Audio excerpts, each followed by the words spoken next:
If you're going to succeed as an immigrant in the US, you first need to navigate the rigorous immigration process before and after settling in the US. It took me 8 good years to finally make it to the US. I was denied visa 4 times before I finally migrated as a master's international student. After I graduated, I took a leap of faith to get into the tech industry as a consultant, even though I had no IT background. A few years down the line, I started a consulting business on IT graduate studies as well as self-development IT training programs, and from then on, I've never looked back. This is Bob Mwiti, and you are watching Success with Bob Mwiti Show. In this episode of Success with Bob Mwiti Show, I'm going to give you a detailed breakdown of the various costs that are associated with your studies here in the US. All right? Now, there's a lot of people out there, they want to come and study here in the US as international students, but they really don't know exactly what are some of the costs that are associated with their studies here. Now, I'm going to split those costs into two. First, there'll be the cost before you come here to the US, and then there are the costs once you get here in the US, all right? Now, when it comes to the costs before you get to the US, you will have to get your passport, all right? If you don't have one, all right? Now, that depends with your country, how much it costs, all right? Now, if you come from a country like mine, Kenya, the cost of acquiring a passport is about $50. Okay, so that's one of the costs that you'll have to incur if you really want to come and study here, all right? There's another cost, which is the cost of the visa, all right? If you want to come and study here in the US as an international student, you have to get a student visa, all right? And you're not given it for free, you have to pay for it, okay? And depending with your country, that's how you're gonna pay. So let's say, for example, if you're from Kenya like me, the cost of a student visa is about $160, okay? And then also, there's usually another charge when you get the visa approval. There's also another cost that you have to pay, okay, once you get the visa approved. And it's usually, if you're from Kenya, it's about $90, okay? So that's about $250 for the visa. Okay? Now, let's say, for example, you are coming for a master's program. Most of the schools here, especially if you go to a very good school, most of them, they require you to do some entrance exams. Okay? Now, if you're coming for a master's, you're going to have to do if you're coming for a business-related course, you're going to do an exam called GMAT, Graduate Management Admissions Test. So that test will cost you $250 to register. Okay, assuming you won't fail, you're gonna pass the first time. And as far as the passing is concerned, it really depends with what score the school is needing from you. All right, so usually the top score for a GMAT exam is 800. Most schools, like top state universities, will require a score of above 500. Okay, now if you don't get 500, then of course you can't get to the school that you want to go to. But also there's a lot of other schools out there, they don't even require you to do any of those tests, all right? But usually those schools, they're usually not really good schools, all right? So if you really want to come to a very nice state university, probably you'll have to do your GMAT exam if you're coming to a business school, all right? So that registration for that kind of an exam is $250. Now, if you are coming for any other master's course, you're gonna do something called GRE. Okay, it's very similar to GMAT. Okay, but it's not for business schools. All right. For GRE, it's gonna cost you the same amount of money. All right. Now, for you to do those kind of exams, you really have to prepare for them. Okay. Now, and for you to prepare, you have to get the materials. Okay, you don't really have to be trained by someone on how to pass the exams. You can actually self-study, and the cost of materials vary. You can have, probably you will have to spend about $100, okay, to get yourself study materials for either GMAT or GRE. Now, if you're coming for your undergraduate, you can do an exam called SAT or ACT. All right. Now, if you're coming from a country that is not, that is not known to be an English-speaking country, then you'll have to do another exam called TOEFL, Test of English as a Foreign Language. All right. Now, if you come from a country like Kenya, where I come from, you probably won't have to do the TOEFL exam. All right. Some schools, they may ask, but you can tell them you speak English. All right. You can tell them English is your first language, and if you do that, probably they won't have you do that TOEFL exam. All right. Now, another cost other than GMAT or GRE or SAT or ACT is immunization costs. For example, if you get your visa approved, before you get here, usually the schools, they will ask you to get some immunization.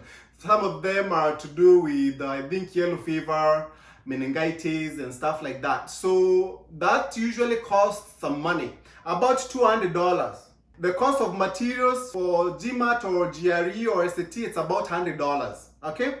Now, once you get immunized and you are ready to come here, you can't just, you can't just walk to the US, all right? You have to take a plane, okay? And of course, air tickets are usually expensive, right? Now, it can cost about $1,000 depending with where you're coming from, all right? Let's say, for example, if you're coming from Kenya, you're gonna pay about $1,000, and you don't have to buy two-way tickets, you can buy one-way ticket, okay? All right, about $1,000, $1,200, that's range, okay? So those are the costs that you will have to incur prior to you coming here, okay? So you need $250 for visa, $250 for exams, $100 for materials, $200 for immunization, $1,000 for air ticket, at least $1,000 for air ticket, and $50 for your passport. Okay, so that's quite some money. All right. So and that's why I always tell, because there's a lot of people out there and they really want to come to the US, and you don't have the money. It's very hard for you to really come and study here, even if you've gotten a scholarship. Okay, there are some costs that you still have to incur. Okay, because I see a lot of people out there, some of them, they reach out to me and they say, hey, Bob, I'm looking for a scholarship. Please, do you have any? Well, I usually don't have any scholarships, but I have links where you can get scholarships from my company's website. But even if you get a full ride in terms of scholarship, you still have to incur some money. No one will pay for you to get, your air tickets, to get, to do those exams, to get your student visa. All those you have to incur them, even though you have a scholarship. Okay. Now, other costs are usually related to your stay here. Okay, expenses, what you're gonna have to spend, or as your living expenses. So most of the time, those ones also are not covered in any scholarship that you might get. All right, so those are some of the things that you really need to understand if you really want to come and study here in the US. All right. Now, the other costs now, once you get here in the US, the other costs that you have to incur are, one, accommodation. All right. I always say this: if you really want to cut on cost of living here, you don't want to stay on campus. Okay, you have to look for accommodation off campus. All right. Now, and you don't have to stay alone, because also staying in an apartment by yourself can be very costly. It costs about, on average, about maybe $700, $800 to get an apartment, especially like here in Tampa, Florida. So that's like a decent, decent apartment, student apartment, right?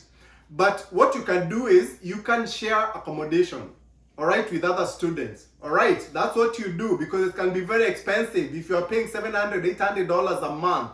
All right, and if you're sharing, the cost would be about $400, $500. On average, about $500. Okay, shared accommodation off campus. On campus, it's thrice as much, okay, per month. So you really don't want to spend that kind of money if you're really looking for, cheaper alternatives. All right. Now, the other cost that that you're gonna incur when you're here is, groceries. All right.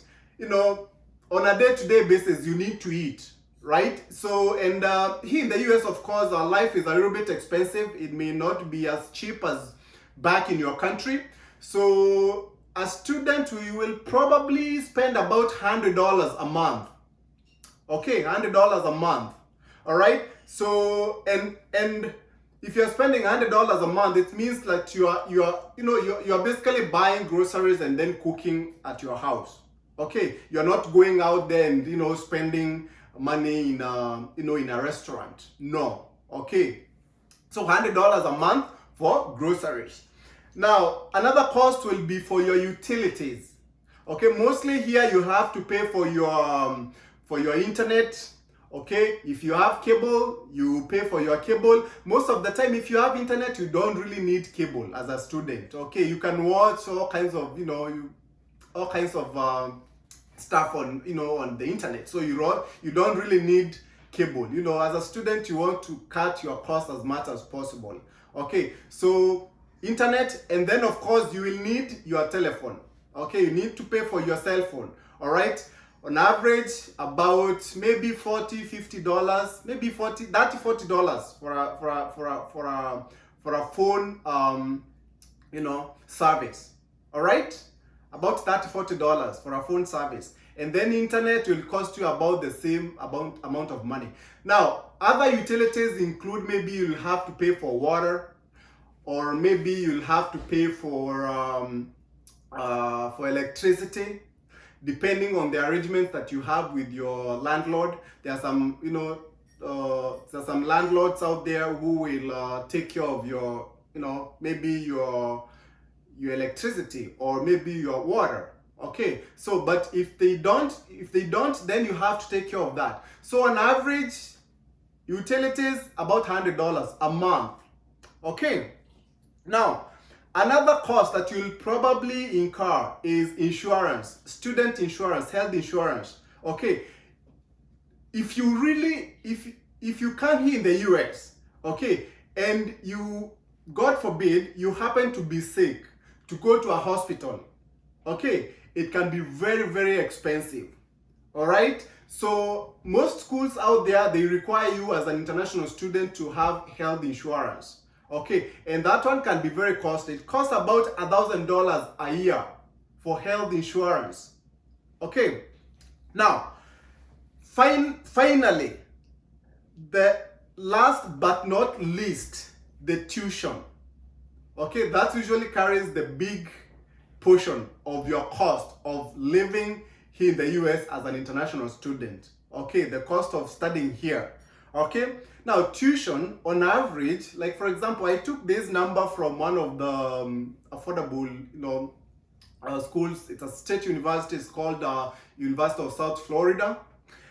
It costs, the tuition per year is about $15,000. Now here in the US, you study by credit hours. One unit, let's say for example, you're coming for a master's program, one unit is 3 credit hours.